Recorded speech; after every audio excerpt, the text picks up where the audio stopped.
प्राचीन भारत में एक दिव्य शक्ति धरती पर अवतरित हुई, एक दिव्य चेतना जो अत्याचार के अंधकार से ढकी दुनिया में जन्मी। मथुरा में एक भविष्यवाणी ने क्रूर राजा कंस के हृदय में भय भर दिया। उसकी मृत्यु उसकी बहन देवकी के 8वें पुत्र के हाथों लिखी थी। आतंक और क्रोध से भरे कंस ने देवकी और उनके पति वासुदेव को बंदी बना लिया और कसम खाई कि वे जितनी भी संतान को जन्म देंगे वह उन्हें खत्म कर देगा। उसने देवकी के एक एक कर सभी बच्चों को निर्दयता से अंत कर दिया। लेकिन जिस रात उनके 8वें पुत्र का जन्म हुआ, एक अद्भुत चमत्कार हुआ। कैदी पहरेदार गहरी नींद में सो गए। वासुदेव की बेड़ियां खुल गईं और जेल के दरवाजे अपने आप खुल गए।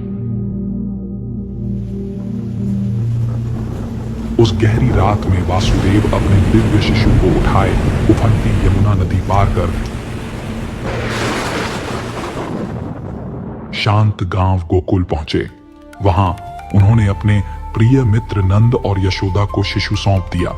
इस दिव्य बालक का नाम कृष्ण रखा गया। अब कृष्ण सुरक्षित थे, परंतु उनकी यात्रा तो अब शुरू हुई थी। यह कोई साधारण जन्म नहीं था, यह भगवान विष्णु का अवतार था, जो असीम प्रेम और शाश्वत ज्ञान का प्रतीक थे, जो साक्षात प्रेम थे, जिन्होंने गोपियों के साथ नृत्य किया, सहजता से गोवर्धन पर्वत को उठा लिया और पूरे गांव के भाग्य को बचाया।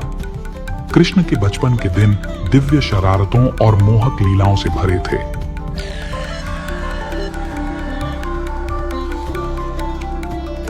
अपनी बांसुरी की मधुर धुनों से उन्होंने गांव वासियों का दिल जीता और साहस पूर्वक कंस द्वारा भेजे गए राक्षसों का सामना किया। कंस द्वारा भेजे गए ये राक्षस भयंकर और भयानक थे, जिन्होंने पूरे गांव में भय का माहौल बना दिया था। फिर भी कृष्ण ने अपनी दिव्य शक्ति और अडिग साहस के साथ इन दानवों का सामना किया। एक एक कर उन्होंने सभी को पराजित कर गांव में शांति लौट आई और अपने प्रिय गोकुल की रक्षा की। गोपियों के घरों से मक्खन चुराने से लेकर अपने लोगों की रक्षा के लिए विशाल गोवर्धन पर्वत उठाने तक कृष्ण का हर कार्य प्रेम, भक्ति और जीवन के आनंद और साहस का प्रतीक है।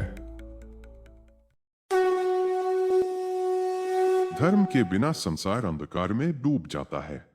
मैं हर युग में सत्य और न्याय का प्रकाश लेकर आता हूँ।